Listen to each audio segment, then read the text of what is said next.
la plupart des organisations et des entreprises savent ce qu'ils font, ce qu'elles font. Qu'est-ce qu'ils ont offert comme produit, comme service? Je suis courtier hypothécaire, j'aide les gens à trouver une hypothèque, mettons. Comment ils le font?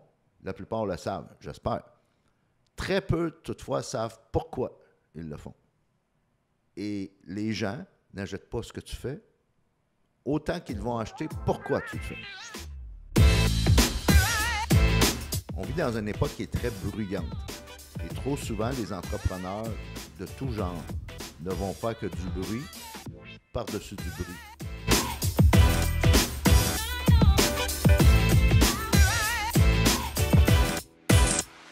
Le domaine du courtage est en constante évolution.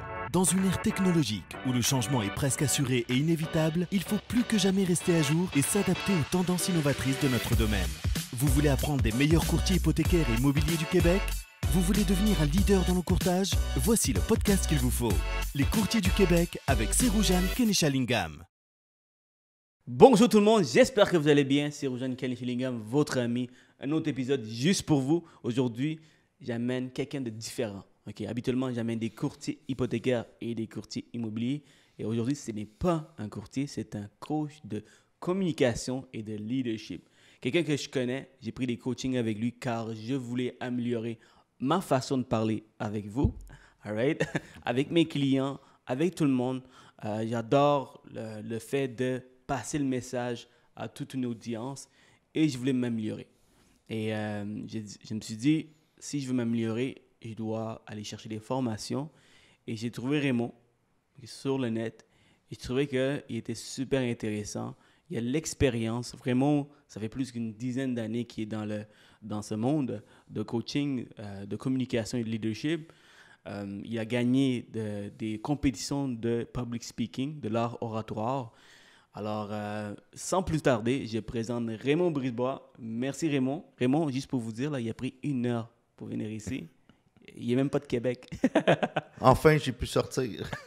Exact. Donc, merci beaucoup Raymond pour être là avec nous. Je pense que tu vas vraiment apprendre, inspirer et peut-être questionner un peu les clients. Clients. Vous n'êtes pas des clients.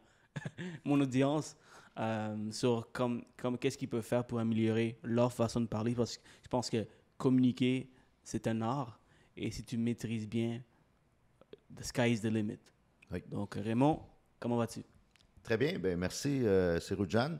Toujours un plaisir et un privilège, de te voir en personne, 2, de pouvoir sortir de la maison, et 3, d'avoir cette occasion-là de pouvoir partager ma passion avec les gens. Ça me fait plus que plaisir. Merci à toi, encore une fois.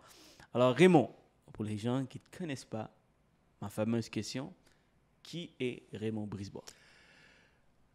Raymond Brisebois, c'est un passionné de la vie des êtres humains, passionné de bon vin aussi. J'ai appris qu'avec le temps, on sait que le vin s'améliore avec l'âge, et je me suis aperçu que je m'améliorais avec le vin.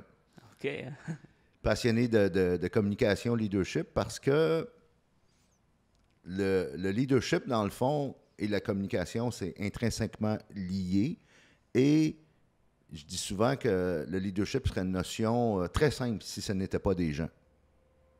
Enlève les êtres humains, le leadership, c'est facile.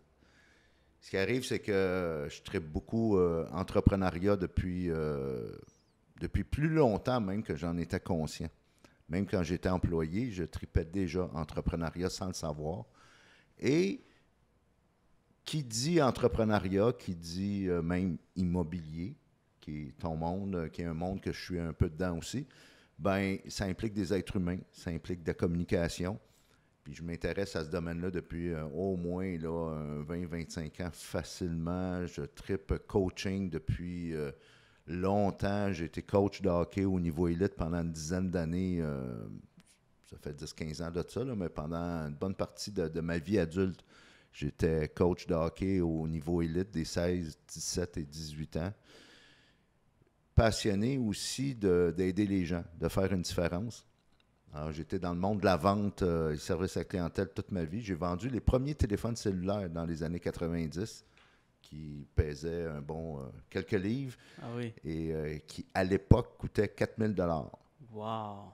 dans les années 90, dans le début du cellulaire, en fait, c'était juste les présidents de compagnie et les gros entrepreneurs qui pouvaient se permettre de se payer.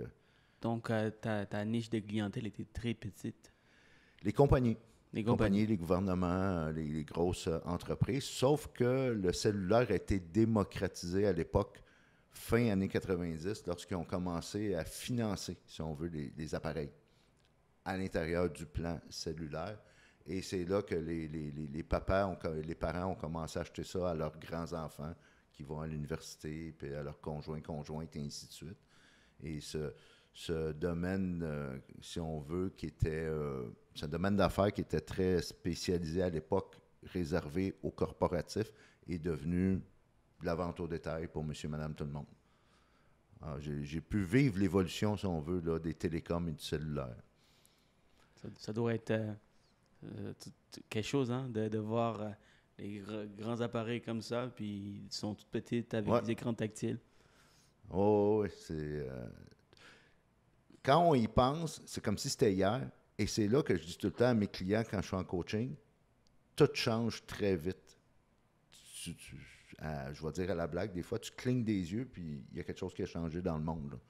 C'est pour ça qu'il faut tout le temps être prêt à désapprendre, il faut tout le temps être prêt à s'adapter, puis il faut tout le temps être ouvert d'esprit pour voir ce que je fais présentement, ça va-tu m'amener au prochain niveau?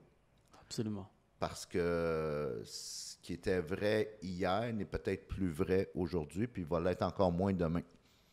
C'est juste d'être conscient de ça. C'est une des raisons pourquoi j'ai commencé ce podcast, parce que l'ère du courtage, le courtage change tous les jours. La technologie vient prendre la place des courtiers. Il y a des compagnies qui automatisent presque le tout. Donc, comment en tant que courtier hypothécaire ou courtier immobilier, on peut continuer à amener de la valeur à nos clients. Et j'amène les tops de ce domaine pour qu'ils puissent nous partager leur méthode afin que les autres peuvent en apprendre. Donc aujourd'hui, coach de communication et de leadership. Et je veux que tu partages avec nous, avec les courtiers, si on peut apprendre quelque chose aujourd'hui, ça serait sur le leadership et comment mieux communiquer notre message. Que ce soit avec des clients, que ce soit avec nos partenaires, que ce soit avec n'importe qui, avec ta femme, avec ta blonde, n'importe qui. Alors, pour commencer, moi, ce que ça m'a beaucoup aidé, c'est le why. Oui. C'est le why. Pourquoi tu fais ça? Peux-tu me parler un peu plus de pourquoi tu as besoin d'une raison? Parce que ça a l'air un peu cringy, ça a l'air un peu comme... encore... je sais pas c'est quoi le mot, mais tu sais, c'est bon. Tu comprends ce que je veux dire? C'est une excellente question. Puis dans le fond, les clients vont me le demander des fois à l'occasion. Pas beaucoup, parce que beaucoup de clients viennent à moi, puis ils viennent à moi parce qu'ils veulent justement trouver leur why, leur fameux pourquoi. Ce qui arrive, c'est que tu n'es pas obligé. Tu n'es pas obligé d'avoir un why. C'est ce que je dis à mes clients. Tu peux être comme tout le monde. Alors, si tu es courtier hypothécaire, si tu es courtier immobilier, on s'entend que tu n'es pas seul. Il y en a d'autres. Surtout dans les grands centres urbains, comme le Grand Montréal-Laval ou même Québec ou autre. On peut, j'ai pas les chiffres, je n'ai pas les statistiques, mais on peut s'entendre que des courtiers hypothécaires et ou des courtiers immobiliers, il y en a d'autres. Ah oui, il y en a plein. Qu'est-ce qui fait que toi, tu es différent? Alors, si tu veux être comme tout le monde, bardre-toi pas, puis fais-toi pas violence, là. Donne-toi pas le trouble de trouver ton why. Tu n'as pas besoin. Sauf que on vit dans une époque qui est très bruyante. Et trop souvent, les entrepreneurs de tout genre ne vont faire que du bruit par-dessus du bruit. Sur le web, sur les médias sociaux, et ainsi de suite, pour capter l'attention. Puis on vit à l'ère de l'information. Ce qui arrive, c'est que une semaine d'information dans un média là, d'envergure, comme mettons, je sais pas moi, j'avais une statistique l'autre jour, le New York Times, une semaine d'information dans un grand journal comme le New York Times équivaut à ce qu'un humain normal recevait dans toute sa vie au 18e siècle. Juste ça, là. Sais-tu combien de fois par jour on le déborde en moyenne? Beaucoup. 150 fois qu'on fait juste regarder nos messages. Alors, l'ère de l'information, une ère de énormément de distractions, tu es entrepreneur, oui, tu es passionné, tu as un produit, un service que tu dis, je suis le meilleur, OK, sauf que comment tu fais pour capter mon attention? Et c'est là que, dans les années, fin des années 2000, 2009, 2010 environ, le fameux Simon Sinek a découvert, il se posait la question, bon, premièrement, lui, comme entrepreneur, il n'était pas heureux. Il se levait le matin, puis il n'y avait pas une raison de se lever le matin, à part de gagner sa vie puis de payer ses factures. Il s'est dit, il me semble que la vie, il y a autre chose que ça. Il doit y avoir une raison de se lever le matin qui fait une différence dans la vie des gens, le fait que je me sois levé. Il s'est mis à faire des recherches, puis il s'est aperçu, dans le fond, que c'était biologique. C'est-à-dire que la plupart des organisations et des entreprises savent ce qu'ils font, ce qu'elles font. Qu'est-ce qu'ils ont offert comme produit, comme service? Je suis courtier hypothécaire, j'aide les gens à trouver une hypothèque, mettons. Comment ils le font? La plupart le savent, j'espère. Très peu, toutefois, savent pourquoi ils le font. Et les gens n'achètent pas ce que tu fais, autant qu'ils vont acheter pourquoi tu le fais.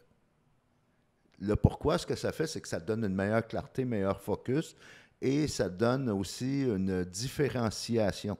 Ce qui fait que à hypothèque ou à courtier immobilier égal, je vais prendre celui qui, son pourquoi, va venir parler au mien. Prenons exemple, la compagnie Apple. Tu as ceux qui sont Apple, puis tu as ceux qui ne veulent rien savoir d'Apple. Il y a pas c'est très rare que quelqu'un va être entre les deux. Alors, Apple, là, ne cherche pas à convertir ceux qui sont PC. Apple cherche à parler à ceux qui sont déjà Apple. Ils se sont créés une communauté basée sur un pourquoi qui est basé sur challenger le statu quo, l'innovation, faire les choses de façon différente. Tu rentres dans une boutique à Apple, jamais tu vas te demander est-ce qu'il y a une promotion aujourd'hui, est-ce qu'il y a un spécial sur le iPhone 12 ou sur la tablette Intel? Non. Non, t'achètes. T'achètes. Le prix est secondaire. Façon de parler, c'est que tu as peut-être magasiné avant, juste sur le web pour savoir combien coûtait tel appareil, sauf que tu ne t'estines pas. C'est ça. Quand ton pourquoi est identifié, premièrement, tu as une raison de te lever le matin. Deuxièmement, tu sais que tu fais une différence dans la vie des gens. Je me répète, tu n'es pas obligé. Sauf que si tu as l'attitude de l'entrepreneur qui fait une différence dans la vie des gens, bien, ce que ça fait, c'est que les gens vont vouloir faire affaire avec toi parce que tu vas gagner la confiance beaucoup plus facilement. Comme entrepreneur aussi, ça évite le plus possible les distractions. Il y a un vieux principe militaire qu'un ami à moi qui a été général dans l'armée canadienne m'expliquait, ça s'appelle l'arc de tir. L'arc de tir, c'est si tu es au combat dans l'armée, tu es à la guerre, mettons, on va te placer dans une position de tir, puis on va te dire, tu vois la maison rouge là-bas, là, puis de l'autre côté, la maison bleue, entre les deux, tu peux tirer si tu vois quoi que ce soit. À l'extérieur de ces deux points-là, peu importe ce que tu vois, touche pas. On s'en occupe, ou on est peut-être déjà là en train de faire de quoi, puis tu pourrais blesser un de tes collègues. L'arc de tir, c'est ça, puis le pourquoi, c'est ce que ça te donne. C'est qu'à un moment donné, quand tu es entrepreneur, surtout à l'ère de l'information, du web et des médias sociaux, tu as beaucoup de distractions qui viennent à toi. D'opportunités, puis d'offres, de partenariats, puis tout le kit, puis de choses que tu peux faire. Et c'est là qu'un pourquoi bien clair et défini va te donner un arc de tir qui est fixe, qui est clair, puis ça va te sauver bien du temps. Puis tu vas pouvoir te concentrer sur les bons clients, sur les bons partenariats, sur les bonnes opportunités. Oui, tu vas te retrouver à dire non plus souvent parce que tu vas dire oui aux vraies affaires. Puis ta business va avancer bien mieux. Puis tu vas te lever le matin et tu vas même te coucher le soir avec ce sentiment de satisfaction-là. Puis tu vas savoir que tu te lèves le matin pour des bonnes raisons. Merci. Puis si je reviens à la question, ton pourquoi, comment qu'on peut trouver notre pourquoi? Tu vois, et aussi, si cette personne ne veut pas nécessairement trouver un pourquoi autour du client. Moi, je veux aider le client parce que ça me donne une satisfaction. Si ça le rejoint pas, est-ce que c'est quand même un bon pourquoi? En fait, c'est une bonne question parce que le pourquoi n'est pas relié au comment. Pas nécessairement. C'est-à-dire que le pourquoi, quand on réussit à mettre des mots, en fait, ce sont des mots sur la meilleure version de toi-même. Ton pourquoi, étonnamment, se trouve dans le passé, dans tes histoires, dans ce que tu as vécu, dans les moments que tu as vécu dans ta vie. Et souvent, tu n'es pas capable de le verbaliser parce que c'est dans une partie du cerveau qui n'a pas capacité de parole, qu'on appelle le cerveau limbique. Le cerveau limbique, c'est la partie du cerveau qui te pousse à l'action. C'est la partie du cerveau qui met en toi que tu es bien dans une situation ou que tu n'es pas bien dans une situation. Des fois, tu vas rencontrer des gens et tu vas dire ça clique. Je ne le connais pas, c'est la première fois que j'y parle, mais il y a une chimie. Ça clique parce que le cerveau limbique n'a pas capacité de parole. À l'inverse, tu vas être dans des situations, dans des projets, dans des mandats, puis ça ne fit pas, ça ne clique pas, il y a quelque chose qui accroche. Il y a comme une friction, c'est parce que ce n'est pas en lien avec ton pourquoi. On fait des exercices, ça va trouver ton pourquoi quand on s'y met en coaching, c'est un bon 2-3 heures facile. On va dans des moments que tu as vécu dans ta vie. L'idée, ce n'est pas de vivre dans le passé, c'est de se servir de ton passé pour te propulser dans l'avenir. On met des mots sur la meilleure version de toi-même pour qu'après ça, tu aies cette clarté-là vraiment un meilleur focus pour choisir les activités, les mandats, les partenariats qui vont être en lien avec ta raison d'être. En fait, le pourquoi va aussi, en termes de business, là, définir ton branding personnel. Et si je voulais donner un exemple, et ça peut pas être nul autre que toi, hein?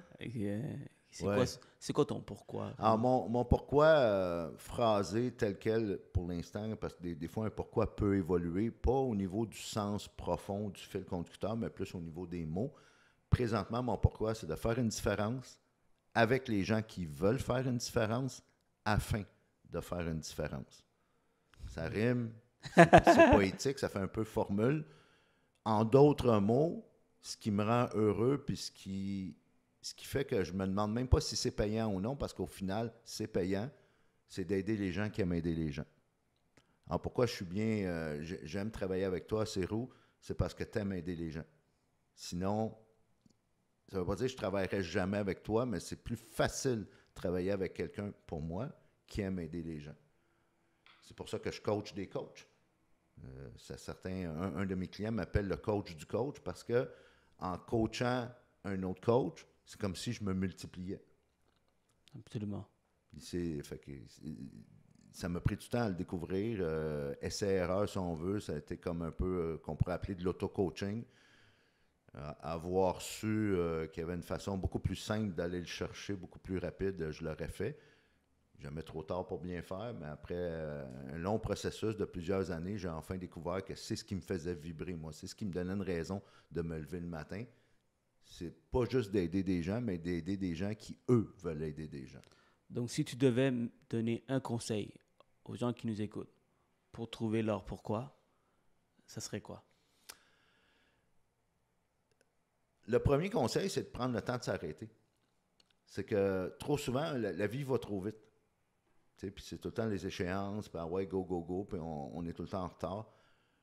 Bernard Voyer, qui était un des premiers à escalader l'Everest, disait « L'Everest, c'est 8840 mètres environ d'altitude. » Bernard Voyer disait « Avant d'aller à 8840 mètres d'altitude, tu dois aller à 8840 mètres à l'intérieur de toi. » Faire ce travail d'introspection-là pour enfin découvrir.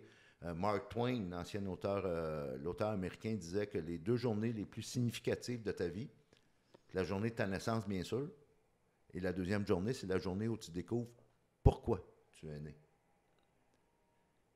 Je l'ai découvert, j'avais pas loin de 50 ans. Là. Alors, je ne souhaite pas que vous attendiez jusqu'à 50 ans pour le découvrir. C'est prendre le temps de s'arrêter, faire appel à un coach au besoin, si jamais... et de se permettre d'être imparfait. Souvent, je dis à mes clients, la version 1.0 vaut mieux que la version 0.0. Tu peux juste améliorer la version 1.0. Tu ne peux pas améliorer quelque chose que tu n'as pas fait encore. Commence par déterminer c'est quoi tes valeurs, c'est quoi qui te fait vibrer, puis qu'est-ce que dans ton passé, dans ton histoire, les moments marquants, qu'est-ce que ça signifiait pour toi?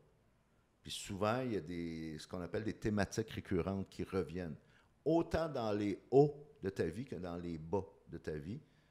On prend ces thématiques récurrentes-là, puis on fait une phrase qui est dans le service. C'est-à-dire que si tu veux te démarquer comme entrepreneur, beaucoup plus facile si tu es dans le service parce que les gens vont sentir que tu le fais pour les bonnes raisons. Et après ça, bien, ils vont moins se soucier du prix, de combien tu charges, parce qu'ils savent que tu es là pour les aider. Alors, ton pourquoi, s'il est dans le service, on va suggérer qu'il soit aussi intemporel. Quand il est arrivé COVID, il y a 1 an et demi environ, beaucoup de gens qui n'avaient pas de pourquoi se sont retrouvés complètement déstabilisés parce qu'ils étaient trop accros à leur comment, à leur quoi, à qu'est-ce qu'ils font. Puis ça, tout ça a été vraiment chambardé à cause de la pandémie. Ceux qui avaient un pourquoi ont peut-être été un petit peu déstabilisés. Ça a été mon cas pendant un gros maximum de 2 semaines peut-être. Après ça, ben, c'était facile. Puis le mot à la mode réinventé, ben, je vais l'utiliser quand même. C'était facile pour moi me pivoter, si on veut, parce que j'ai gardé le même pourquoi. Comment je peux faire pour continuer à aider les gens qui aiment aider les gens? J'ai trouvé d'autres moyens pour le faire. Bien sûr. Puis tu me fais penser à une autre question qui revient dans le même sujet, ce qui est, est-ce que c'est bon d'avoir plusieurs pourquoi? Il y en a juste un. OK. Il y en a juste un. En fait, te verrais-tu travailler dans une business ou pour une entreprise avec un pourquoi différent du tien? Non. Les mots peuvent changer. Les valeurs peuvent un peu différer, si on veut, mais il faut qu'il y ait un fit.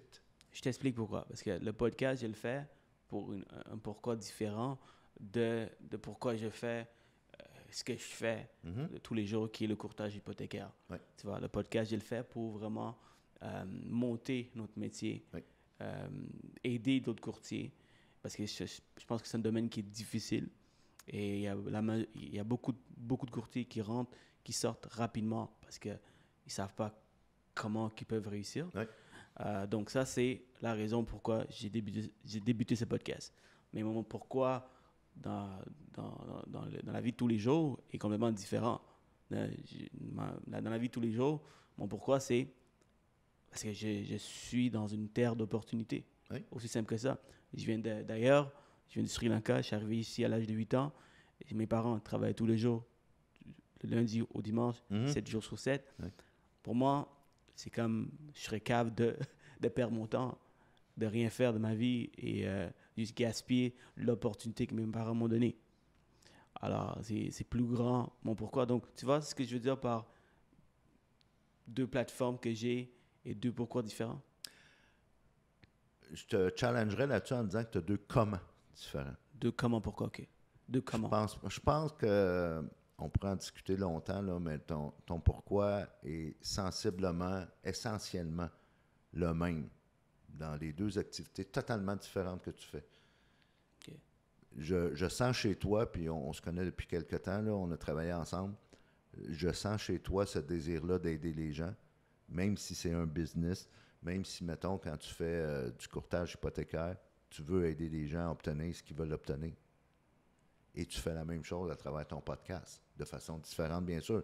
Le comment est différent, l'auditoire est peut-être différent, sauf que dans ton cœur, c'est la même motivation. Ça se peut. Je te le dis. Merci. Alors, prochaine question. Je veux parler de la communication. Une des raisons pour lesquelles je t'ai approché, c'est parce que je voulais mieux communiquer. Donc, je voulais mieux passer mon message à tout le monde. Je trouve que quand j'ai commencé, je l'ai toujours. En fait, je bégaye, je cherche mes mots des fois. Puis des fois, qu'est-ce qui sort n'est pas nécessairement ce que j'ai envie de dire. J'ai envie de passer comme message. Et ça m'a beaucoup aidé de ce sens. Mm-hmm. Et je pense que ça peut être intéressant pour tout le monde de savoir comment quelqu'un peut améliorer sa communication et ne pas se dire « Ah, c'est un peu trop tard, je suis trop vieux, j'aurais dû faire ça quand j'étais plus un enfant, je ne peux pas m'améliorer, c'est dans mes habitudes. » Qu'est-ce que tu dirais à cette personne et comment tu peux t'améliorer ta façon de communiquer? Bien, il y a plusieurs façons. Bon, premièrement, si tu es entrepreneur, la plupart des entrepreneurs veulent passer au prochain niveau, veulent atteindre d'autres objectifs, veulent grandir, veulent une certaine croissance. Et ce prochain niveau-là implique des habiletés différentes, des habiletés nouvelles, implique aussi ce qui va te permettre de passer au prochain niveau va impliquer de la communication, va impliquer des mots, va impliquer un message que tu vas passer, que tu vas partager. Ce message-là doit être entendu. Les gens doivent passer à l'action sur ce message-là, mais tu dois aussi capter l'attention. Tu as beau avoir le meilleur message au monde, si personne ne veut l'entendre, si tu ne captes pas l'attention, c'est peine perdue, c'est un gaspillage. Il faut que la personne soit d'abord et avant tout coachable. Moi, un de mes mantras maintenant, c'est, puis ça vient justement de Simon Sinek, 3/4 de réponse vaut mieux qu'une réponse et demie. L'idée, c'est pas d'être dans le doute. L'idée, c'est d'avoir ce petit buffer-là, cette petite marge-là pour être prête à apprendre, pour être prête peut-être même à apprendre à désapprendre. Quand on arrive dans ma génération d'un demi-siècle et plus, ben des fois, on a appris des choses, puis je le disais tantôt quand je parlais du changement, ce qui était vrai aujourd'hui n'est peut-être plus vrai aujourd'hui. Ben, des fois, ce qui va nous permettre de grandir, ce qui va nous permettre de passer au prochain niveau, c'est d'être prêt à apprendre à désapprendre. Revenons à la communication. L'entrepreneur qui veut justement faire une différence puis qui veut promouvoir, vendre son produit, son service, ben, n'a pas le choix de passer des messages, n'a pas le choix de capter l'attention, n'a pas le choix de communiquer pour mobiliser des gens. Et ce qu'on va faire souvent avec les clients, c'est, est-ce que ton message capte l'attention?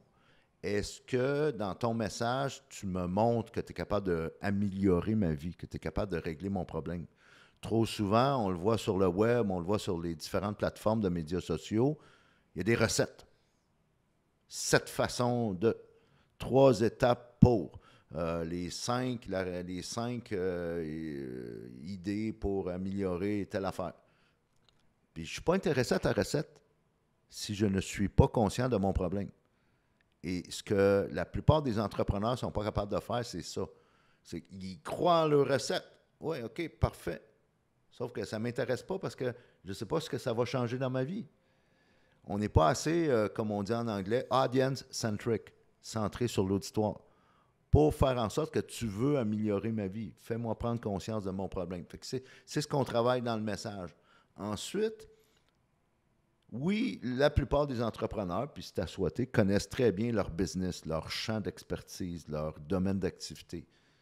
Sauf que faut que tu parles aussi aux deux côtés du cerveau. Côté gauche, là, c'est l'information, les protocoles, les procédures, les façons de faire, les technicalités de ton produit, de ton service. OK, mais viens un peu transmettre de l'émotion. La communication, ce n'est pas juste un transfert d'information, c'est aussi un transfert d'émotion. Comment faire pour transférer aussi l'émotion? Comment faire pour parler au côté droit du cerveau? Puis ça, il y a une technique là, qui date du début des temps, du début de la création de la planète, là, c'est le storytelling. Raconter ton histoire. Raconter les histoires que tu as eues avec tes clients, les anecdotes, les expériences, les aventures, les témoignages. Quand tu es capable de faire ça, même dans un contexte de business, dans un contexte d'affaires, tu vas être capable de capter mon attention, tu vas être capable de me vendre la transformation.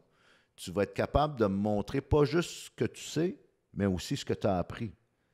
Puis ça, c'est inspirant. Parce que souvent, puis je le vois chez beaucoup d'entrepreneurs, on a ce désir-là d'inspirer les gens. Sauf qu'un être humain, à la base, ne peut pas inspirer les gens, c'est utopique. Je m'explique. Prenons les grands de ce monde, là, Mandela, Martin Luther King, Mère Teresa, Churchill, name it. Ces gens-là, à la base, n'étaient pas inspirants. Leur histoire était inspirante. Enlève leur histoire, on ne les connaît pas. Alors, qu'est-ce qui fait que tu peux changer ma vie? C'est parce que tu as changé la vie de d'autres clients avant moi. Tu as aidé d'autres clients avant moi à régler des problèmes, ce qui a amené une transformation chez ces clients-là, et tu peux faire la même chose chez moi. Alors, viens capter mon attention avec ça, puis tu vas parler aux deux côtés de mon cerveau. Oui, les chiffres, le data, il faut que ça balance, il faut que ça fasse du sens. Cerveau gauche, c'est correct. Fais tes devoirs, connais ta game, connais ton champ d'expertise, fine. Mais viens aussi transmettre de l'émotion. Viens transmettre que tu es capable d'opérer une transformation chez moi. Le storytelling, le raconter des histoires va t'aider à ce niveau-là. Puis tu vas te démarquer dans ton domaine, tu vas faire bien plus de ventes. Storytelling, quand tu me dis storytelling, je pense au film.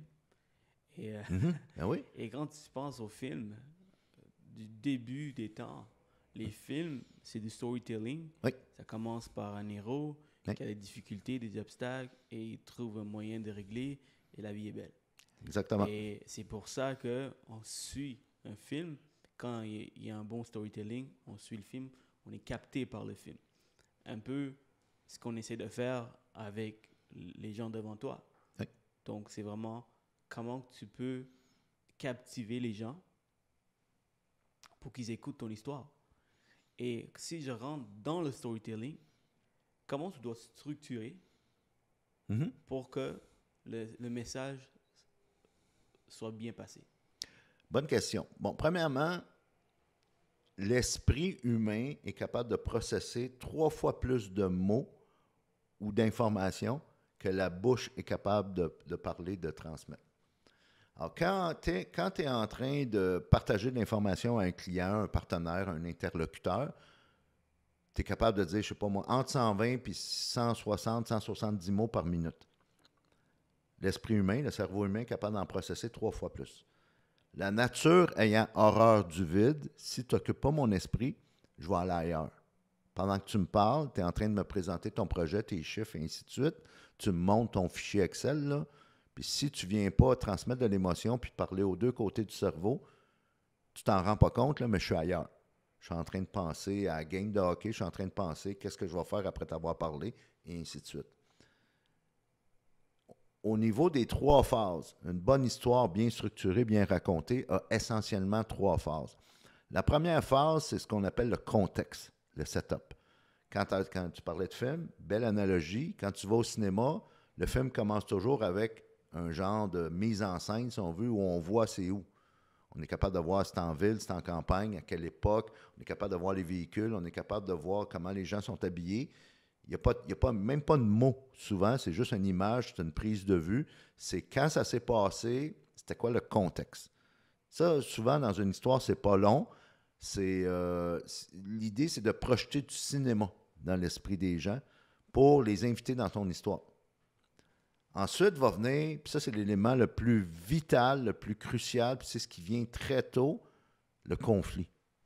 Pour ça, je disais tantôt, capte mon attention avec un problème que tu veux régler dans ma vie. L'être humain carbure au conflit. On est sur le bord de l'autoroute, là, puis tu t'en vas sur l'autoroute, puis s'il y a un accident de l'autre côté, ou s'il y a une auto sur l'accotement ou dans le fossé, veux pas que tu aimes ça ou non, puis que tu te l'avoues ou non, on est tout le temps, il y a une curiosité, on est attiré par le conflit, par qu'est-ce qui se passe. Parce que s'il n'y a pas de conflit, il n'y a pas de transformation. Même les petits films pour enfants de Walt Disney, il y a un conflit, il y a un drame, il y a un défi, il y a quelque chose qui se passe que, après ça, un héros va venir et va faire en sorte qu'il y ait une transformation. Alors, 3 phases, contexte, conflit, résolution. Parce que, comme entrepreneur, n'importe quel business, même les employés, si tu es employé et qu'on te paye dans une compagnie, c'est parce que tu règles des problèmes. Si ta business, ça fonctionne, c'est parce que tu règles des problèmes. C'est la même chose dans le storytelling. Je pense que même dans ton why, c'est un peu comment tu trouves ton why, c'est avec une façon de storytelling, en fait. Effectivement. Tu vois? Alors, par exemple, en courtier immobilier, je sors ça comme ça, là, mais il a remarqué que les clients ont mauvais service, qu'ils ne sont pas bien servis, qu'ils n'investissent pas dans les bons investissements. Donc, il a voulu aider ses clients par l'immobilier. Oui. Ça, c'est le genre de storytelling, en fait. Effectivement. Et ça donne un client de vouloir travailler avec toi. parce que il voit clairement que tu veux aider. Et quand je t'analyse, Raymond, parce que je t'analyse comment toi tu parles, Oui. et ce que j'aime avec toi, c'est que dans chaque phrase, il y a un storytelling. Dans chaque explication, il y a un storytelling. Tu amènes toujours une histoire. Mhm. Tu vas chercher des références de Nelson Mandela, de Everest. Ouais. Et par la suite, tu racontes, tu donnes la réponse. Mhm. Donc, ça capte l'attention des gens. Et ça nous ramène un peu à ce que tu racontes, en fait. Alors, à l'ancien temps, par exemple, quand tu parlais de Nelson Mandela. Oui. Alors, ça, c'est du storytelling que tu le fais everyday dans toutes les phrases, en Oui. fait. Sans m'en rendre compte. Ça veut dire que tu es devenu un pro. Ben, je pense que je dis tout le temps à mes clients, c'est un muscle qui se travaille. Ouais. Dans le fond, l'humanité était bâtie autour du Tu le storytelling. fais encore. Oui. Non, mais quand tu y penses, dans l'ère de la préhistoire, nos ancêtres voulaient se protéger là, des tigres à dents longues, puis des dangers externes. Alors, ils faisaient un feu. Tout le monde se réunissait autour du feu. Puis, qu'est-ce qu'on faisait? Ben, le chef de famille ou de tribu se mettait à raconter des histoires. Ouais. On vit aussi dans un monde qui est très divers, très diversifié. Dans un milieu urbain, là, souvent, 4-5 générations vont travailler dans la même boîte. Il y a la diversité ethnique, culturelle, religion, et ainsi de suite. Tu regardes juste là, dans un bureau comme ici, là, je veux dire, il y a différentes origines ethniques. Comment tu fais pour communiquer avec tous ces gens-là, pour les toucher, connecter avec eux, puis faire en sorte que ton message va pouvoir passer avec tout ce monde-là? Storytelling, des histoires. Parce que c'est même prouvé scientifiquement, puis il y a des études qui ont été faites, que lorsque tu racontes une histoire, peu importe la différence de génération, d'âge, de culture, de religion, et ainsi de suite, ben il y a une connexion qui se fait. C'est même prouvé qu'il y a une connexion qui va se faire au niveau du cerveau, dans l'activité cérébrale. Alors, c'est la meilleure façon que ton message connecte avec tout le monde, peu importe les différences. Et c'est un muscle. Et c'est un muscle que tu peux travailler. Ouais. Alors, un résumé pour répondre à ma question du départ, c'est pour bien communiquer, il faut maîtriser l'art de storytelling. Oui. Comment on dit ça en français? Raconter des histoires. Raconter, Ouais, c'est un peu long à traduire. Là. raconter des histoires. Ouais. Et quand tu deviens bon à raconter des histoires, ben, déjà là, tu as une bonne base de Oui. bien communiquer avec les gens. De deux, la technicalité de la communication. Mhm. Par exemple, comment utiliser certains mots. Oui. Et comment t'aider avec certains mots. Et une des choses que tu m'as fait analyser, c'est le silence. Oui. Le E, Oui. on dit souvent. Les mots de remplissage. Ouais. Les mots de remplissage. Oui. Peux-tu nous dire plus sur tout ça, en fait? Oui. C'est un paradoxe un peu, c'est même contre-intuitif, c'est que souvent les gens ont à différents niveaux, tout dépendant de où on est rendu dans notre vie, vont voir le défi de parler en public ou de communiquer devant des groupes, devant des gens comme un défi, là, comme une peur à surmonter, puis c'est humain, c'est normal. Alors, on cherche, comment dire, notre voix dans les deux voix, VOIE puis VOIX aussi. Là, au moment donné, on la trouve. On prend confiance. On commence dans un métier, dans un champ d'expertise, dans un domaine d'activité, puis là, on commence à exprimer des idées, et on trouve justement cette voie-là, puis on commence à prendre confiance, puis on devient passionné de notre sujet, de notre domaine d'activité, et on s'imagine que le plus de mots que je vais être capable de transmettre, ben mieux, je vais pouvoir exprimer ma passion puis passer mon message. Et il y a ce qu'on appelle un biais cognitif, un cognitive bias, qui s'appelle l'effet de dilution. Plus que tu transmets des mots, plus que ton message est dilué. Puis ça, on ne s'en rend pas compte, on n'en est pas conscient. Jerry Seinfeld, un humoriste célèbre, là, pour ceux qui suivent un peu le monde de la comédie, il a eu son sitcom là, pendant des décennies. Jerry Seinfeld disait là, à un moment donné qu'il pouvait passer des heures et des heures à prendre un texte, prendre une phrase de 12 mots pour essayer de la réduire à 8 mots. Parce que dans ce que tu fais, là, si je viens te voir, ben, j'ai besoin d'une hypothèque et que je dois prendre une décision, puis que tu me fais une offre, tu me fais une proposition, puis tu me proposes une solution à une de mes problématiques, l'élément le plus vital dans la communication, c'est le processus de réflexion de ton auditoire. Pour que je passe à l'action, puis pour que je scelle la vente, pour que j'accepte ce que tu me proposes, je dois réfléchir. Alors, dans ta communication, le processus de réflexion est vital. Si tu ne veux pas juste parler toute seule, tu veux que ton client, ton prospect, ton partenaire, ton interlocuteur réfléchissent. Et je ne peux pas réfléchir juste dans le bruit. Ça prend du silence. Et c'est là qu'on sous-estime l'impact, l'importance du silence dans nos communications.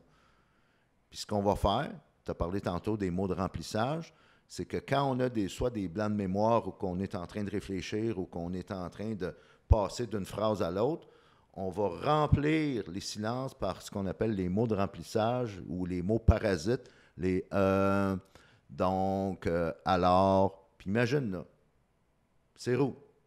Le projet, si tu veux embarquer, va te demander un investissement de 10 000. Trouves-tu que ça a de l'impact? Ah bah. Il faut que tu prennes le temps de réfléchir. C'est là que le grand compositeur Mozart disait que la musique, c'est le silence entre les notes. Imagine, une série de notes, ça ne serait que du bruit. Ce qui fait que la musique est belle, c'est grâce au silence entre les notes. Ce qui fait que ta proposition va venir capter mon intérêt puis que je vais être peut-être intéressé à embarquer avec toi. Il faut que tu me laisses le temps de réfléchir. C'est là que les silences sont importants. Tu parlais du choix des mots. Bien, le choix des mots, on pourrait en parler longtemps. Je résumerais tout simplement en disant, sois centré sur l'auditoire. Que tes mots viennent me parler. Puis souvent, c'est quand tu es, comme je disais tantôt, audience-centric, centré sur l'auditoire, les bons mots vont sortir. Souvent, quand ton pourquoi a été vraiment clarifié, identifié, validé, puis vraiment verbalisé, tu vas trouver les bons mots. Tu n'en auras pas trop. Tu vas faire attention à l'effet de dilution et ton discours va t'axer sur ton interlocuteur, sur ton auditoire. Et à ce moment-là, les gens vont vouloir te suivre parce que tu vas gagner la confiance, parce que tu vas démontrer que tu es là pour régler leurs problèmes. Alright guys, j'espère que vous aimez ce que vous voyez. Ça prend énormément de temps pour produire un podcast de ce type. Donc, j'apprécierais énormément si vous pouvez smasher le bouton like, commenter et surtout subscribe et partager cette vidéo pour que tout le monde puisse avoir la chance de regarder. Maintenant, pour parler de mon commanditaire, je commandite personnellement ce podcast. Pour les gens qui ne me connaissent pas, je suis un courtier hypothécaire spécialisé dans les solutions alternatives et privées. On m'appelle Monsieur Solution car j'aide les gens, j'aide les courtiers à trouver des solutions pour leurs clients. Que ce soit des courtiers hypothécaires comme des courtiers immobiliers, j'aide tout le monde. Pour rentrer dans les cartes bancaires, il faut avoir un bon revenu, il faut avoir une bonne mise de fonds, il faut avoir des actifs et surtout, il faut avoir des rationnements assez bas. Aussitôt que ça ne fonctionne pas, aussitôt qu'une des choses ne sont pas respectées, malheureusement, les banques vont vous refuser. Les solutions alternatives et privées sont beaucoup plus flexibles. Ça peut être extrêmement payant pour vous, payant pour vos clients, d'utiliser mes services. Appelez-moi, vous n'allez pas regretter. Appelez Monsieur Solution. Bon épisode. Et si je devais te poser la question, comment tu peux trouver des mots de remplissage qui peuvent être mieux présentés? Ouais, la technique, c'est... C'est quoi la technique? Bon, premièrement, c'est d'en prendre conscience. Oui, absolument. Souvent, on est capable d'être enregistré soit sur un appel Zoom ou sur un appel téléphonique ou sur un vidéo qu'on fait ou un podcast ou quoi que ce soit. Les gens n'aiment pas se regarder, sauf que c'est très payant quand tu acceptes de le faire. Oui, j'adore ce que tu viens de dire là. Détache-toi un peu de toi-même. Deviens ton alter ego. Ouais. Décolle-toi le nez sur l'arbre. Observe-toi en action. La technologie le permet maintenant que tu puisses te voir en action. Là, tu vas voir les parasites, tu vas voir les mauvaises tendances, les mauvais patterns, tu vas voir justement s'il y a des mots de remplissage. Juste en prendre conscience, je dis toujours que la prise de conscience précède le changement. Juste en prendre conscience va diminuer de moitié tous ces parasites-là et ces mots de remplissage-là. J'adore. L'autre chose, c'est apprivoise le silence. Souvent, on veut juste remplir les silences. Fut un temps où on avait juste comme moyen de communication le bon vieux téléphone, là, 40, 50 ans. Là. Et au début, les gens n'étaient pas habitués avec le téléphone, alors qu'est-ce qu'ils faisaient, c'est que pour être sûr que la personne est encore au bout de la ligne, il y avait comme des sons. Tu sais, es-tu encore là? Là, c'est plus nécessaire, là. On se voit très rare. On a presque plus. Maintenant, on fait des FaceTime, on est sur Messenger, on est sur Zoom, on est sur d'autres applications ou on est en personne comme ce matin. Et tu es capable, tu n'as pas besoin de. La communication peut aussi être non-verbale pour que ça soit un échange, pour me laisser le temps de réfléchir. Alors, pour revenir à ta question de base, les mots de remplissage, prends-en conscience, un. Le fait d'en faire l'inventaire va diminuer de beaucoup. Ensuite, dis ta phrase. Notre voix, là, c'est un instrument de musique à air. Alors, l'air qu'on a là, dans Beden, puis dans le chest, puis dans la gorge, là, tu l'exprimes par ton instrument de musique. Puis à la fin de ta phrase, silence. Laisse le temps à l'autre de processer ce que tu viens de dire. Puis ça, tu vas voir, ça va éliminer les mots de remplissage. T'aimes le silence? Je pense qu'il... Hein? Non, j'ai dit, je pense que j'ai fait exprès C'est bon. d'avoir C'est bon. un petit moment de silence pour que les gens puissent juste prendre le message qu'on vient de partager ici. Je pense que j'adore, en fait, j'adore. Et le mot-clé là, que j'ai vraiment aimé, c'est payant de nous réécouter. Et même moi, des fois, ça ne me tente pas d'écouter mes anciens podcasts. Ouais. Mais je le fais. Je le fais pour voir où est-ce que je peux m'améliorer. Comment je peux m'améliorer. Qu'est-ce que je peux faire de différent. Mm-hmm. Alors, c'est extrêmement payant. C'est extrêmement payant. Et prendre conscience, c'est ça. J'ai pris conscience que j'avais... je pouvais améliorer. J'avais des problèmes. Donc, je me suis dit, you know what? Let's go. Je vais prendre un coach de communication, de leadership. Et voilà, on est rendu ici. Et ça a été une bonne chose. excellente chose. Oui. Il y a toujours de la place pour améliorer. Toujours. Toujours. Les meilleurs ont des coachs. Donc, c'est sûr qu'il y a toujours de la place parce que le coach va te faire voir tes angles morts. Va te faire voir peut-être souvent dans le brouhaha de nos activités, on est trop sur le rush, sur l'adrénaline, puis le nez collé sur l'arbre. Le coach va te faire voir tes angles morts. J'adore ça, les angles morts. Ouais. Une autre des raisons pourquoi je t'ai approché, c'est que je voulais maîtriser l'art de communiquer avec plusieurs personnes. Mm-hmm. Moi, c'était ma plus grande phobie. Je me rappelle, là, quand j'étais un enfant, je devais chanter. Je ne suis pas un chanteur. Je n'ai vraiment pas une voix pour chanter. Mais je devais chanter pour mon école de communauté. En fait, j'apprenais la langue tamoul. Mes parents m'ont envoyé dans une école tamoul, puis on devait genre chanter une chanson. Je me suis évanoui, presque évanoui. Oh boy. Alors, depuis, j'évitais de parler devant les gens. C'est ma plus grande phobie. Oui. Alors, et quand je suis rentré dans le domaine, j'étais extrêmement passionné, comme tu as dit, de ce qu'on fait, de ce que je faisais. Et je devenais de plus en plus à l'aise à parler devant une personne, 2 personnes, 3 personnes. Oui. Mais j'avais toujours une peur de parler devant plusieurs personnes. Tu vois? C'est sûr que avec la pratique d'augmenter le nombre de personnes avec qui je parlais, je devenais de plus en plus à l'aise.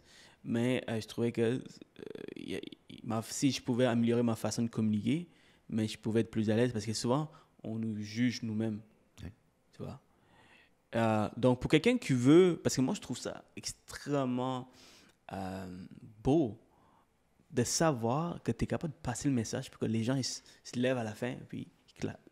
Mhm. Ils applaudissent. Oui. Ils apprécient ce que tu viens de dire. Et aujourd'hui, je suis capable de faire des podcasts. C'est parce que en fait, c'est plus facile. Là. Ouais. Tu es devant la caméra, mais avec le temps, mais c'est là, il y a beaucoup de monde qui m'écoute. Mais ça peut être stressant, tu vois. Mais j'ai appris l'art de vraiment de gagner la confiance dans moi et blablabla. Bref, tout ça pour te dire que ça aussi, ça peut être amélioré grâce à la communication. Oui. Et pour quelqu'un qui veut améliorer sa façon de parler devant un public, qu'est-ce que tu peux dire? Oui, il y a plusieurs choses. Premièrement, on a parlé beaucoup depuis le début de notre entretien de la puissance des histoires. Une chose qu'on néglige toutefois, pas juste en communication, mais vraiment on va parler de mindset, on va parler de l'état d'esprit, c'est les histoires, pas qu'on raconte aux autres, mais aussi les histoires qu'on se raconte à nous-mêmes. Tu parlais tantôt là, de la peur que tu avais de chanter devant le groupe, devant la classe. Puis souvent, beaucoup de gens vont avoir peur de parler en public ou de parler. Ils vont dire, ah, moi, un à un dans mon bureau, pas de problème, mais dès qu'il y a 4-5 personnes dans une salle de conférence ou dans une plus grande salle, là, c'est pas pareil. Pourquoi c'est pas pareil? Qu'est-ce qui fait que un communicateur, une leader, va avoir de l'anticipation, puis va vouloir, puis va être excité de vouloir monter sur scène, tandis qu'un autre, la même scène, le même contexte, le même environnement, va avoir mal au ventre, va venir tout rouge, va être en sueur, puis va pas dormir de la nuit à monter sur la même scène. Ce sont les histoires qu'on se raconte. C'est pas différent. Alors, la première clé pour vaincre justement cette nervosité-là, c'est de premièrement changer les mots. Au lieu de nervosité, ça peut être fébrilité, ça peut être excitation, ça peut être passion, ça peut être anticipation. Tu peux reconnaître le privilège que tu as justement soit de faire un podcast, de faire des vidéos, d'avoir un client devant toi, d'avoir un groupe devant toi, de faire des ateliers, des formations. C'est un privilège de pouvoir parler de ta passion, de pouvoir passer ton message.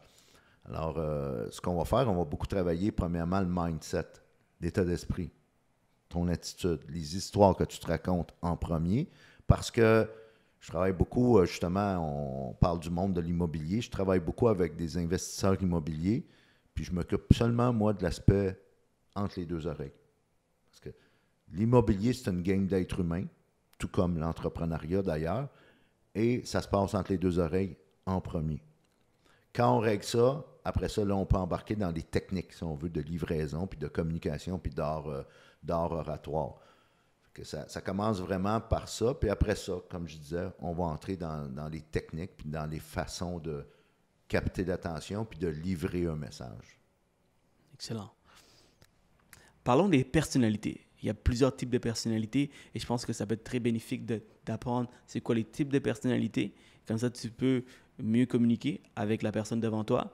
Et à un moment donné, tu m'as présenté, tu as même présenté dans les webinaires qu'il y a plusieurs types de personnalités et chaque personnalité ont leurs avantages. Oui. Et tu l'as bien phrasé ça en couleurs. Mm-hmm. Tu te démontrais en couleurs. Donc, peux-tu nous parler un peu de c'est quoi les types de personnalités qu'il y a? Ben, bon point. On dit souvent dans le monde en général qu'il n'y a pas de gens incompétents, il y a juste des gens assis sur la mauvaise chaise.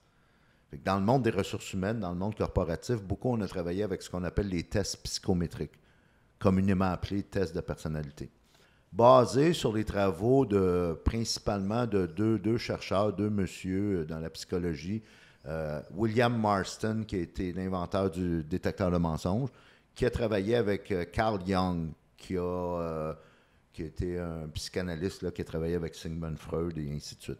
Ces deux messieurs-là ont fondé le principe des couleurs. Principalement, ce qu'ils ont déterminé, dans le fond, c'est qu'ils ont mis des mots, ils ont mis un système, si on veut, sur les types de personnalités qu'on peut avoir en nous. Il y a 4 couleurs. Il y a le rouge, le jaune, le vert et le bleu. DISC, qui est un profil de psychométrie qui est très connu dans le monde corporatif, utilise sensiblement la même chose, D-I-S-C, avec les mêmes couleurs. C'est très parent, là, c'est très similaire.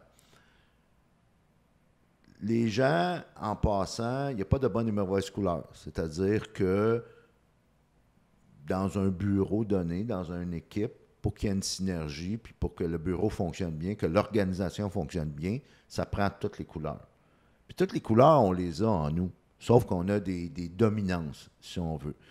Je prends exemple, quelqu'un comme moi, ben personnellement, je suis quelqu'un qui est très rouge et très jaune, c'est-à-dire d'un style peut-être dominant, autoritaire, un peu fonceur. Et le jaune, le I, c'est plus dans l'influence. J'aime communiquer, j'aime être sur le stage, j'aime passer des messages. Un de mes angles morts, si on veut, puis une couleur qui est beaucoup plus faible, c'est le côté analytique, puis le côté plus, conformiste. Moi, j'ai pas ça. Alors, tu ne m'enfermes pas dans un bureau de 8 à 5, la porte fermée, pas de fenêtre, à monter des fichiers Excel. Je vais mourir. En fait, tu vas me retrouver évanoui en dessous du bureau après quelques heures. J'aime ça que ça bouge. Sauf que des gens qui vont passer 8 heures dans un bureau à analyser des fichiers Excel, ça en prend. Pratiquement dans toutes les organisations. Alors, c'est de trouver les bonnes personnes dans les bons mandats, dans les bonnes chaises, puis à ce moment-là, l'organisation va fonctionner. Quand on parle de communication, ben, tu ne parles pas à un dominant ou à quelqu'un qui est plus de style rouge ou D, de la même façon que tu vas parler, que tu vas t'adresser à quelqu'un qui est beaucoup plus dans le style analytique ou dans le style, plus résistant au changement, si on veut. Le rouge, s'il te donne 15 minutes, ben prends-en 10, puis tu vas gagner son respect. Puis, comme on dit, comme Shakespeare disait, right to the point. Amène-lui tout de suite le résultat, puis qu'est-ce que ça va donner, combien ça va coûter. Il n'y a pas de temps à perdre. La personne plus analytique, de l'autre côté du spectre, plus bleu, plus dans le C, a besoin d'être sécurisé, a besoin que tu y laisses le temps d'y penser, a besoin que tu y laisses peut-être un document explicatif. Puis là, tu vas devoir... c'est très rare que tu vas être capable de fermer la vente lors du premier rendez-vous. C'est juste d'en prendre conscience. Je dis tout le temps, la prise de conscience précède le changement. C'est pas de pervertir nécessairement ta propre personnalité à toi, mais c'est d'être capable, quand tu es dans un monde de vente et de communication, de t'adapter à ton interlocuteur pour maximiser tes chances qu'il y ait une certaine mobilisation, si on veut.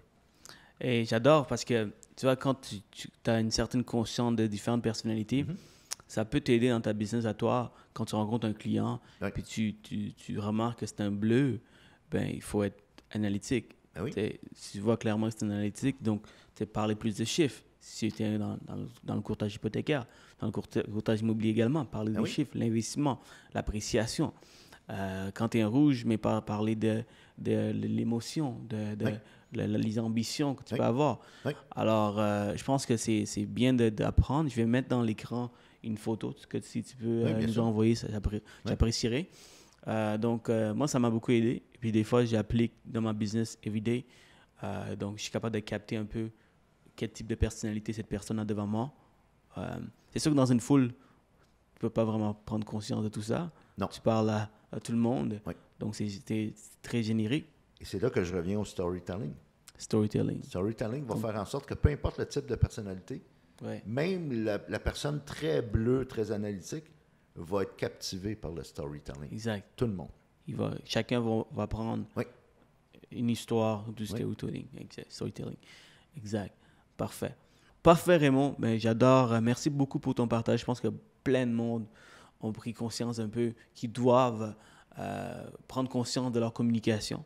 Et c'est un art qui peut être maîtrisé. Alors, pour un courtier qui écoute, un nouveau courtier, quelqu'un qui veut rentrer dans le domaine ou un courtier qui pratique, qu'est-ce qu'il peut faire aujourd'hui pour améliorer sa communication? Ben, premièrement, être coachable. Puis quand je dis coachable, ce n'est pas nécessairement obligatoirement faire appel à un coach, sauf que c'est de vouloir apprendre. C'est d'avoir ce mindset-là, cet état d'esprit-là, de vouloir qu'est-ce que je peux faire pour, pas nécessairement réinventer la roue, mais vouloir apprendre, puis parfois, c'est d'apprendre à désapprendre. C'est d'avoir cette attitude-là. À ce moment-là, ça ouvre la porte à vouloir te démarquer. L'autre chose aussi, puis en particulier en 2021, là, dans cette ère de distraction, puis d'information, de surinformation, comment je peux faire pour me démarquer, comment je peux faire pour que les gens veulent faire affaire avec moi. Justement, j'allais te poser la question. Tu m'as dévancé. Ben moi, je dirais, c'est de passer d'expert à visionnaire. OK, all right. En tout respect de l'expertise. L'expertise est importante. Tu dois avoir suivi tes formations, tes cours, les certifications, puis les permis que tu as besoin. C'est tout correct, là. Va chercher ça. Connais la game, connais ton métier, connais ton champ d'expertise. Maintenant, l'expertise est bonne. Comment je peux amener l'expertise à un autre niveau? C'est devenir un visionnaire. Le visionnaire, parce que l'expertise, tout le monde, on présume, l'a. Alors, qu'est-ce qui fait que tu es différent? Ce n'est pas ton expertise. C'est que tu es capable, par tes questions, de susciter chez moi une réflexion que Google ne peut pas répondre. Es-tu capable d'engager une conversation avec moi par tes questions, par ton désir, par ton pourquoi de faire une différence dans ma vie que je ne suis pas capable d'aller chercher chez Google? Et c'est là que tu vas te démarquer. C'est là que par ta communication, par ton why, par ton attitude, tu vas gagner la confiance. Parce qu'en plus, là, avec ce qu'on a vécu, la crise là, qu'on est en train de sortir puis qu'on a vécu, il y a une crise de confiance. J'ai beau avoir besoin d'un courtier, il y a quand même un élément de confiance que tu dois venir chercher chez moi, que tu dois instaurer. Et ça, c'est vraiment par la communication que tu vas l'avoir, puis par ton désir de faire une différence dans ma vie. Ça me fait penser au taux d'intérêt pour les courtiers hypothécaires que Google peut facilement te clencher. Oui. Hein? Tout à fait. Ou la commission du courtier immobilier que Google peut facilement te clencher également en amenant vers quelqu'un qui charge moins cher. Donc, c'est l'art de communiquer. Oui. C'est comment que tu peux amener plus de valeur que Google ne peut pas vraiment te répondre. Et voilà. Boum! Tu vois, je comprends vite. Oui. Parce que, tu sais, on se bat contre la vérité et on se bat aussi contre la vérité perçue. Tu as de la compétition. Dans n'importe quel domaine d'activité, il y a de la compétition. Tes compétiteurs vont dire la même chose que toi. Tu as beau dire que tu es le meilleur, que tu as tel procédé, tel processus, que tu as telle caractéristique de vente qui fait que tu es le courtier en ville. Sauf que les autres vont dire la même chose que toi. Que ça soit vrai ou non. Tu as la vérité, tu as la vérité perçue. Que ça te plaise ou non, comme entrepreneur, tu as à compétitionner contre ça. C'est pour ça que moi, personnellement, je préfère être en mode création que compétition. Tout ça propulsé, motivé, inspiré par mon why. Et c'est ce qui fait que je vais avoir beaucoup plus de plaisir à faire ce que je fais. Je ne suis pas en compétition, je suis en mode création. Et c'est là que tu vas te démarquer, peu importe ton domaine d'activité. Bien sûr. Parfait, Raymond, pour finir, 2 autres questions et on finit ça. Si tu devais nous recommander un livre qui t'a beaucoup inspiré, que tu as beaucoup apprécié. Juste un? OK, bon, vraiment plusieurs. On aime ça lire chez nous ici. Ouais. Je dirais des livres, j'en ai une tonne. Là. Ma bibliothèque est pleine, même que je dois me construire une nouvelle bibliothèque. Ton top 3? Mon top 3, je dirais, en fait, c'est plus récent, The Infinite Game par Simon Sinek. Oui, qui est une bonne réflexion sur, dans le fond, on est dans une game, on est dans un match, si on veut, qui est infini. Il y a plein de règles qu'on ne peut pas changer, sauf qu'on peut choisir comment on joue. Puis quand tu as ce mindset-là d'infini, bien à ce moment-là, tu es beaucoup plus en mode de faire une différence. T'aimes bien Simon Sinek, hein? Oui, beaucoup. Je travaille beaucoup avec les entreprises, les corporations au niveau leadership. Puis David Marquet a été un gars qui m'a influencé beaucoup, qui est même chum, là, qui collabore avec Simon Sinek. David Marquet a été un commandant. Il est à la retraite maintenant, dans la marine américaine. Et on lui avait donné le pire sous-marin de toute la flotte américaine. D'ailleurs, son livre s'intitule « Turn the ship around ». Virer le bateau, le paquebot, le navire de bord, là. Et il a amené le USS Santa Fe à devenir le premier sous-marin au classement de toute la flotte américaine par son style de leadership. On pense que motiver, c'est important dans des équipes.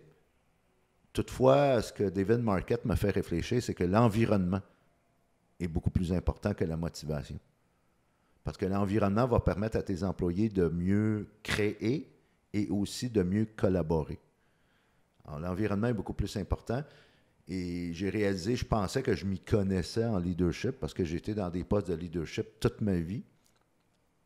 Puis ça a été, comment dire, un aha moment, si on veut, pour moi. C'est que le leadership, c'est pas une expertise. C'est un apprentissage constant. Et ça a été David Marquette, Simon Sinek et mon auteur favori que j'ai eu la chance de serrer la main puis de discuter avec plusieurs fois dans ma vie, c'est un Canadien, Robin Sharma, qui est un auteur international qui a écrit le fameux livre « Pas besoin d'un titre pour être un leader », Le moine qui vendit sa Ferrari et plein d'autres. Le 5 AM Club vient aussi de Robin Sharma. Et j'ai tous ses livres, j'ai tous ses programmes. J'ai eu la chance de lui jaser une couple de fois dans des lancements de livres puis dans une convention. C'est un de mes mentors virtuels, si on veut. Excellent. Ben, vous avez assez de livres pour l'année. Ouais. Et aussi, si tu devais donner une citation que tu adores, qui te fait réfléchir, qui fait réfléchir n'importe qui, ça serait quoi? J'en ai beaucoup. Je vais tenter de la paraphraser. Elle est écrite en anglais sur un de mes murs. J'ai un mur dans mon appartement qui est tout peinturé en noir là, pour qu'on puisse écrire. Okay. C'est As you live your days, so you craft your life. Souvent, on néglige l'importance de chaque journée. Puis un de mes mantras, puis une de mes façons de vivre, c'est que chaque journée est un cadeau, même le lundi. Peu importe la journée. Puis les jours, on ne réalise pas que les jours se changent en semaines, les semaines se changent en mois, les mois en années. Puis là, on s'aperçoit que ça fait 5 ans que je voulais faire quelque chose, puis je ne l'ai pas fait encore. Alors, pour moi, demain, c'est juste une promesse. On ne sait jamais. Et chaque journée, pour moi, est un cadeau. Chaque journée est l'occasion de faire une différence dans la vie de quelqu'un. Et je vis personnellement chaque journée comme si c'était ma dernière. Juste au cas. C'est frappant. Et on va terminer ça avec un petit jeu. T'es prêt pour un petit jeu? Oui. All right. Allons-y. Good. Let's go. Born ready, right? Born ready. Yes. Donc, mon jeu est la suivante. Donc, je vais te dire un mot et tu vas soit me dire ça en phrase ou en mot. Okay. C'est quoi la première chose qui te passe par la tête? All right? Si je te dis, par exemple, famille, tu peux dire l'amour, par exemple. Ou l'art de vivre, c'est-à-dire, je ne sais pas quoi. Pour toi, c'est quoi le leadership? Réduire l'écart. Réduire l'écart. Okay, entre où tu es présentement et où ton potentiel pourrait te permettre d'être. All right. J'étais curieux de savoir c'est quoi derrière réduire l'écart. All right. La compétition. Compétition, devenir meilleur. All right. Une vision. Potentiel, atteindre ton potentiel. La communication. Changer le monde. Coaching. Améliorer. Optimiser. Boom, all right. Ah, j'aime ça. C'est naturel. Excellent, guys. Merci beaucoup, Raymond. Merci. Merci, Raymond, pour avoir été là avec nous presque plus qu'une heure pour partager un peu ses connaissances pour que n'importe qui peut appliquer aujourd'hui. Guys, c'est bien d'écouter. Je sais que je suis un beau parleur, mais le but, c'est de appliquer ce que vous apprenez. Écrivez, appliquez. Au moins une chose que vous apprenez aujourd'hui, vous allez être 1% ou même 10, 15, 20% meilleur demain. All right? Donc, c'est ça le but. Alors, sur ça, je vous souhaite une excellente journée et au prochain podcast. Boom. Yeah.